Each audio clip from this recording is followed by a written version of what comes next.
Is it me?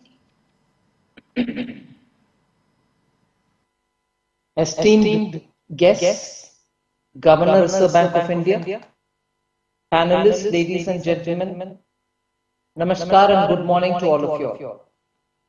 I had planned to travel to Mumbai to join you in this event, but I had to stay back to carry on with some legislative business in the parliament, today being the last day of the session. So I take this opportunity to share my thoughts with you virtually. This seminar is taking place just before the G20 summit in Delhi next month. India has been holding the G20 presidency for more than 8 months now. During these months, India has helmed and piloted a huge amount of work under various G20 tracks. The finance track has seen the delivery of a sizable number of outcomes, most of which will contribute to addressing the present and the emerging global economic challenges. This event is another opportunity for us to acknowledge, understand, and to discuss the challenges, opportunities, and the way forward. Today, multilateralism is facing one of its biggest challenges. In recent times, we've not seen anything like this. After decades of integration, the global economy is starting to witness increasing fragmentation and unraveling multilateralism. These were the circumstances in which India assumed its presidency.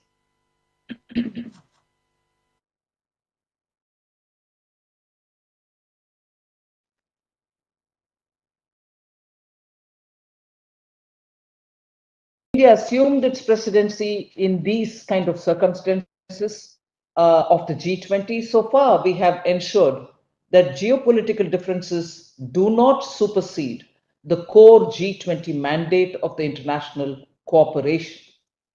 A common thread in our G20 agenda is how to prepare for a better tomorrow for all. The Indian presidency has ensured that common ground is reached on all economic issues while maintaining a forward looking agenda for the G20 in 2023. Discussions have centered around finding solutions for existing and forestalling emerging problems. A primary focus of the Indian G20 presidency in 2023 has been to strengthen multilateral development banks to address the shared global challenges of the 21st century. MDBs are facing the shared global challenges of the 21st century, but MDBs are facing increasing demands from donor and from borrowing countries to expand their lending operations beyond their core development mandates.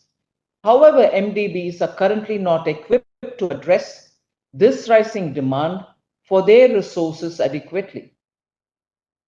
To explore possible solutions that can constructively contribute to the efforts that MDBs are undertaking, the Indian G20 presidency set up an independent expert group on strengthening MDBs.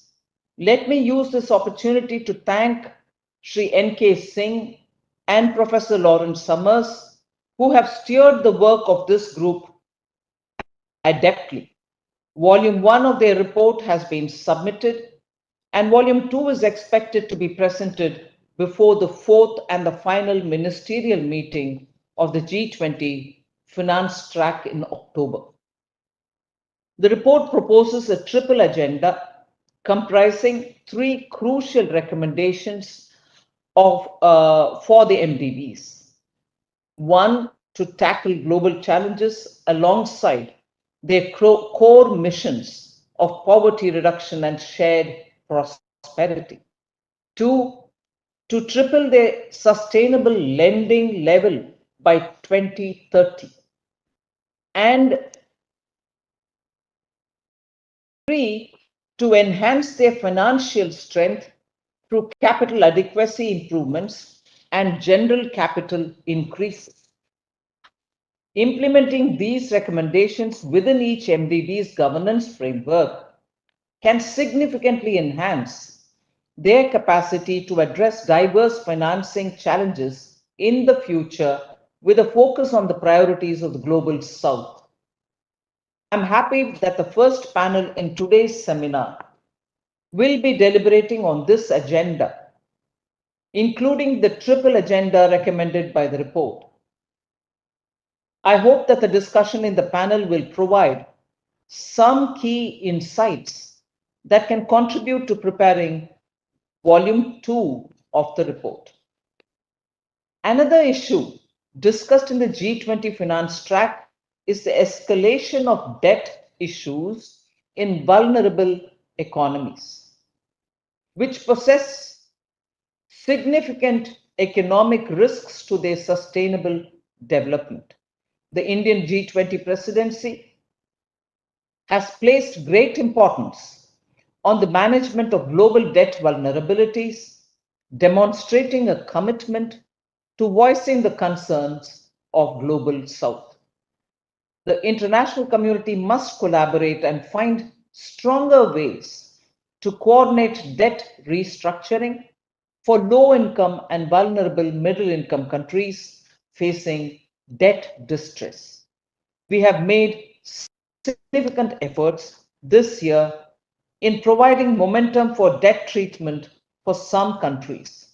The G20 also stressed the criticality of addressing debt vulnerabilities in low and middle income countries through an effective, comprehensive, and systematic approach.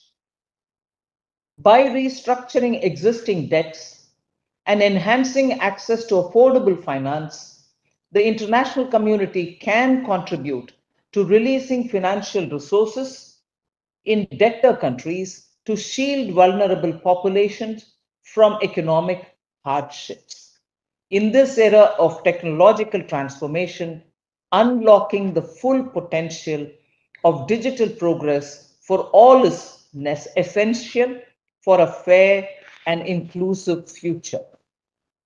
Despite notable advancements, disparities in access, usage, and quality of financial services persist among vulnerable populations and micro, small, and medium enterprises. Under the Indian G20 presidency, the digital public infrastructure has been integrated into G20 discussions, with member countries recognizing its capacity to enhance productivity and also to accelerate financial inclusion.